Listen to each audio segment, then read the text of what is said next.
I just uploaded a video getting all the retro achievements in Banjo Kazooie, and I started my journey through Donkey Kong 64 right after. I've just been on a bit of a nostalgic rare platformer kick lately. But Donkey Kong 64 is gonna be a very long game, and I'm currently getting destroyed by Puff Toss trying to beat him without taking damage. So in today's video, we're going to take a break from the main game and check out Banjo Kong-Zooie, a ROM hack that puts Donkey Kong 64 gameplay into Banjo Kazooie levels. This is going to be a shorter video because this ROM hack only covers the first 2 levels of Banjo Kazooie, but I'm starting this video on Thursday because I hit some issues with the video I originally planned to upload this week, so I was looking for a quick and easy mastery that I could knock out in an hour or 2. And this ROM hack is exactly that. In fact, it's part of Retro Achievement's free points seal of approval hub, which is just a list of games that are so easy, they're deemed free points. And looking through the achievement list, it's not hard to see why. This is a very easy set of achievements, pretty much all we have to do is 100% the game. And with only 15 Jiggies in total and 25 colored bananas for each Kong per level, this isn't looking like too much of a challenge. So I hope you guys don't mind that it's just a small sip of juice this week, but I do got some big videos in the works. I've also been posting more on the second channel, just some lightly edited stream highlights, so if you need more content, you can always check out the second channel. I'll have a link in the description. If you're new to the channel, my name's Nostalgic Juice. I'm on a quest to revisit all the nostalgic games I grew up with, collecting retro achievements and experiencing them in new ways via ROM hacks. So if you enjoy this type of content, then make sure you subscribe because I'm uploading a video just like this every week.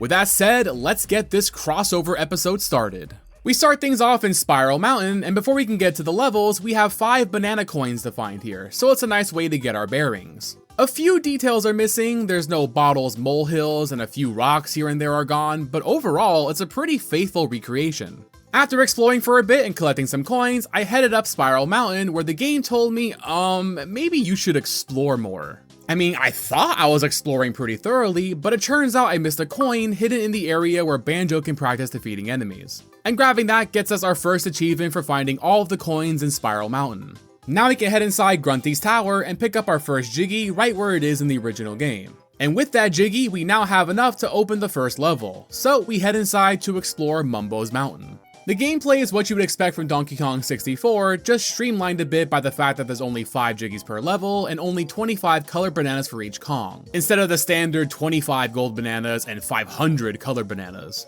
I did get a little confused at first because there were some yellow bananas under the water and I was thinking I must have messed up a setting or something because no matter what button I hit, he just wouldn't dive under there. But it turns out inside of Mumbo's hut, there's a cranky tutorial barrel that teaches us how to swim. And I never realized this, but your ability to swim, in addition to all the other starting abilities like throwing grenades and picking up barrels, are actually unlocked by doing these tutorial barrels. And that's how it works in the original game too, but I just never noticed that. So now we learned a fun fact about Donkey Kong 64 as we pick up an achievement for finding all the yellow bananas. But while we don't have our starting abilities, apparently we still do have our Kong abilities, like Lanky's handstand move to walk up steep slopes. We have a Jiggy for climbing up the termite tower as well, and I noticed everybody on Retro Achievements was saying this is super difficult, but I got it in like 2 tries without much difficulty. I think what most people are doing is doing the handstand thinking that's what you're supposed to do because in Banjo Kazooie you would have to use the Talon Trot up steep slopes. But Lanky can just stand on these platforms without it. I'm not saying the camera isn't a bit finicky at times, but you could take this as slow as you want. You're not gonna slip and fall, so just take the time to line up your jumps and you shouldn't have much trouble. And once we're outside, we pick up another achievement for finding all the blue bananas and we got another Jiggy. One nice thing is while the colored bananas are still tied to each specific Kong, the Jiggies can be collected by any of them, which is honestly how it should be if you ask me. And that also lets you pull off some cool tricks. Like for this next Jiggy, I'm pretty sure you're supposed to use Lanky's handstand to get it by walking on the slope, but Donkey Kong has this swinging kick attack, and you can actually jump out of that even if you go off an edge, so that kind of extends your jump and lets you pick up this one with Donkey Kong. And you could also just use Tiny Kong too, and I'm sure other Kongs have a way to do it as well. But I like that you have the freedom to use any Kong you want to collect Jiggies.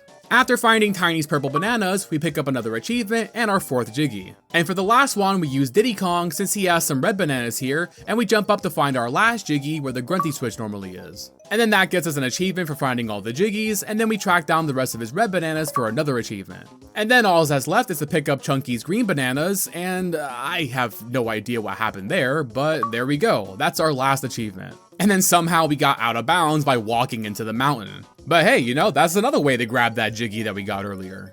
Before heading up to the next level, I noticed we didn't get an achievement for clearing the cranky tutorial barrel like we're supposed to. So I figured no worries, I'll just save and quit and then load up a new file to get it again. But for some reason, saving doesn't work in this ROM hack and I lost all my progress. Not that it was a really big deal, this level is very short, so it didn't take long to replay it, but that's just a heads up for anybody else looking to hunt these achievements. Thankfully, we got that achievement after clearing the swim tutorial a second time, and I was even able to recreate that weird chunky flying glitch that we experienced. And now that we're back to where we were before my save data got deleted, we head deeper into Grunty's tower where we can unlock Treasure Trove Cove. I also found a Jiggy down where the cauldron would be, and then I broke my game yet again.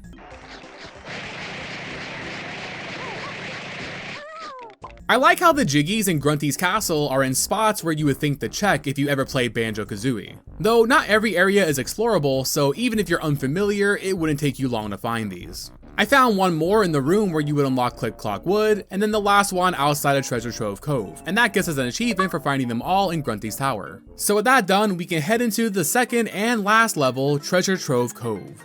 And of course, the first thing I did was jump in the water to see if Snacker's there, and sadly he's not. I guess he doesn't like the taste of monkeys. Also, I don't know if it's just me, but Lanky looks huge when he's underwater for some reason. Our first Jiggy is inside the pirate ship, which has been cleaned out of all the loot, and Captain Blubber is nowhere to be found. Honestly, this is like an alternate universe where Banjo Kazooie were never here. There's no flight pads, no molehills, even Nipper is gone. After picking up achievements for finding all of Donkey Kong and Tiny Kong's bananas, we did some exploring as Chunky to find all of his, and he randomly decided he can just walk on water now. Next thing you know, he'll be churning bananas into wine. I found all his bananas outside the cheat code castle, and then inside there we got another Jiggy, and once again, Chunky just cannot resist breaking this ROM hack as he goes swimming into the void.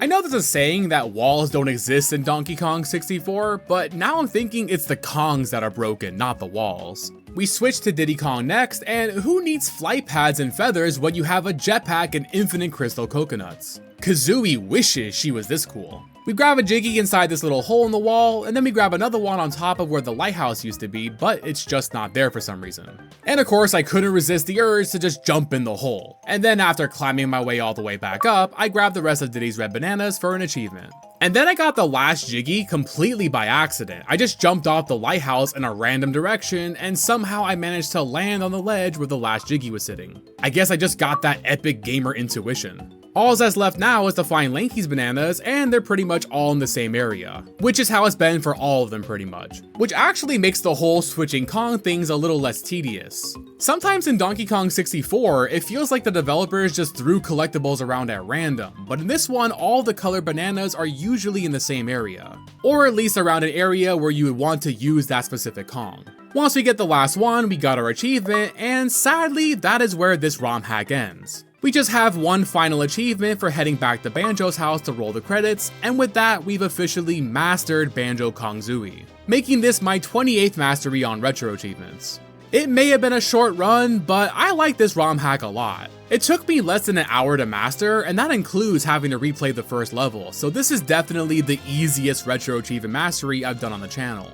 But like I said, I got a very late start on this week's video, so I'm happy to have found something quick that I could whip up, and you know, sometimes it's nice to just sit back with a quick and casual mastery and get some free points. I don't know if the people who made this ROM hack are planning to ever do the other levels, but I would so love to see that happen, and if it ever does, I'll gladly play this again. If you enjoyed the video, likes and comments are appreciated. Those comments really do help the channel grow. If you don't know what to comment, tell me the easiest retro game you've ever played so I have some ideas for the next time I'm starting a video on Thursday night and trying to get it done by Saturday. If you want to hang out while we do some live achievement hunting, you can feel free to follow me on Twitch, and if you want to join the community on Discord, I'll have an invite link in the description. And of course, for any fellow retro achievement hunters, you can feel free to follow me on Retro Achievements if you want a sneak peek at what I'm currently working on for future videos. I also have a second channel where I post some lightly edited stream highlights, so feel free to drop a follow over on there as well if you want to see some more fun stuff. That's gonna do it for today's video, gamers. Once again, I hope you all enjoyed it. Thank you all so much for watching, and I'll see you guys on the next one.